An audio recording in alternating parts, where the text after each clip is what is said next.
Friends, welcome to Renna சமையல். இன்னைக்கு என்ன சமையல் பார்க்க போறோம்னா, ரொம்ப சுவையான ஹெல்த்தியான மல்டிகிரெயின் சப்பாத்தி கூடவே நார்த் இந்தியன் ஸ்டைலில் ஒரு சூப்பரான சன்னா மசாலாவும் தான் பார்க்க போகிறோம். எளிமையான முறையில் ரொம்ப சுவையாக இந்த சப்பாத்தி சன்னா மசாலாவை செஞ்சிடலாம். அந்த சுவையான மல்டிகிரெயின் சப்பாத்தி சன்னா மசாலா எப்படி செய்யறதுன்னு வாங்க பார்த்துடலாம். சப்பாத்தி பண்ணுறதுக்கு 1.5 கப் அளவுக்கு மல்டிகிரெயின் ஆட்டா மாவு எடுத்திருக்கேன். கூடவே கொஞ்சமாக உப்பு சேர்த்துக்கலாம். உப்பு சேர்த்துட்டு நல்லா கலந்து விட்டுறலாம். உப்பு சேர்த்துட்டு நல்லா கலந்து விட்டாச்சு. அப்போ தான் மாவு எல்லாத்துலேயும் உப்பு நல்லா ஒட்டி வரும். இப்போ இதில் வெதுவெதுப்பான தண்ணி சேர்த்துக்கலாம். கொஞ்சம் கொஞ்சமாக சேர்த்துக்கலாம். தண்ணி சேர்த்துட்டு நல்லா கலந்து விட்டு பிசைஞ்சு வச்சிடலாம். தண்ணி ரொம்ப சூடாக இருக்கக்கூடாது. நல்லா வெதுவெதுப்பான கை பொறுக்கிற சூடு இருக்கிற அளவுக்கு இருக்கணும். அப்போ தான் சப்பாத்தி மாவு நல்லா பிசைய வரும். பூரிக்கு செய்கிற மாதிரி நல்லா டைட்டாக பிசையாமல் கொஞ்சம் தளர்வாக பிசைஞ்சிக்கலாம்.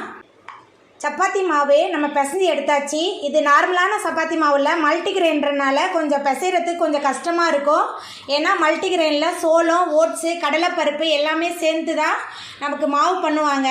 இது கடையில் வாங்கின மல்டிகிரெயின் மாவு தான். சப்பாத்திக்கு 15லேருந்து 20 நிமிஷம் ஆச்சு நான் மாவு பிசைஞ்சு எடுக்கிறதுக்கு.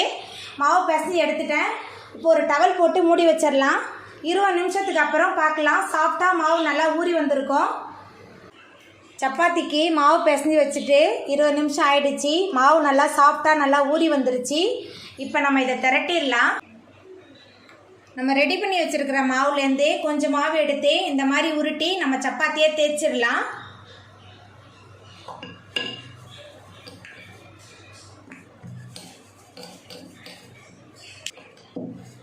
பாருங்கள், நான் சப்பாத்தியாக தேய்ச்சி எடுத்துட்டேன்.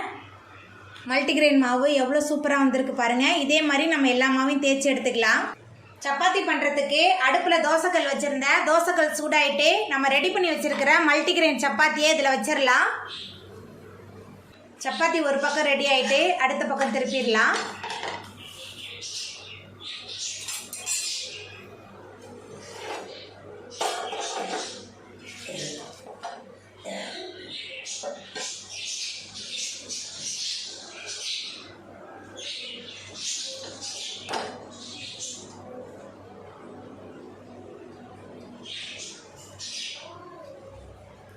நம்மளோட மல்டிகிரெயின் சப்பாத்தி சூப்பராக ரெடி ஆகிட்டு இப்போ நம்ம இதை எடுத்துடலாம். இதே மாதிரி எல்லா சப்பாத்தியும் நம்ம போட்டு எடுத்துடலாம்.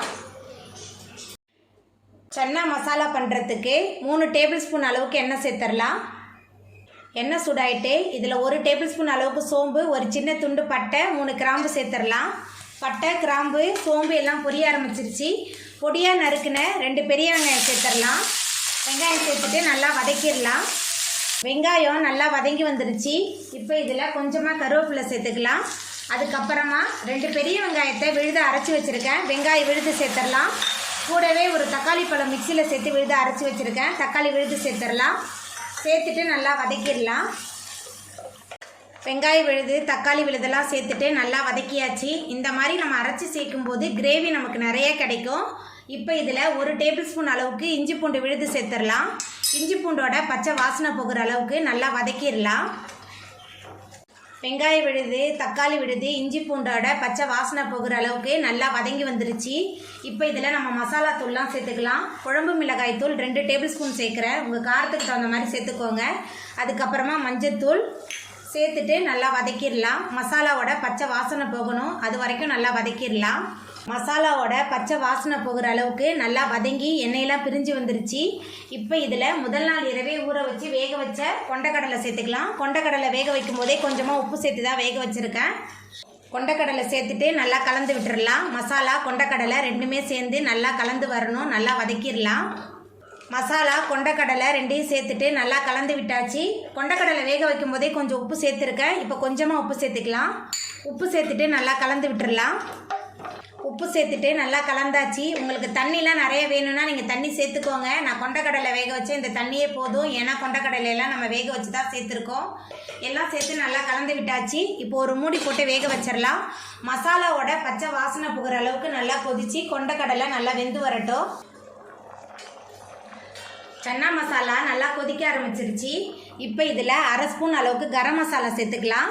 அதுக்கப்புறமா அரை முடி தேங்காவோட சோம்பு சேர்த்து விழுது அரைச்சி வச்சுருக்கேன். அந்த தேங்காய் விழுது சேர்த்துடலாம்.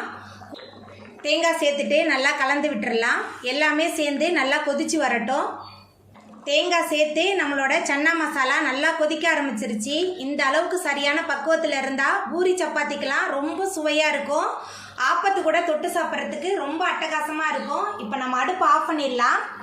அவ்வளோதாங்க, ரொம்ப சுவையான மல்டிகிரெயின் சப்பாத்தி சன்னா மசாலா சூப்பராக ரெடி ஆகிட்டு. இந்த சுவையான chapati north Indian style chana மசாலாவை நீங்களும் உங்கள் வீட்டில் செஞ்சு பாருங்கள். இந்த வீடியோ உங்களுக்கு பிடிச்சிருந்தா லைக் பண்ணுங்கள், ஷேர் பண்ணுங்கள், கமெண்ட் பண்ணுங்கள், சப்ஸ்கிரைப் பண்ணுங்கள். அப்படியே பக்கத்தில் உள்ள பெல் பட்டனையும் கிளிக் பண்ணிடுங்க. நன்றி.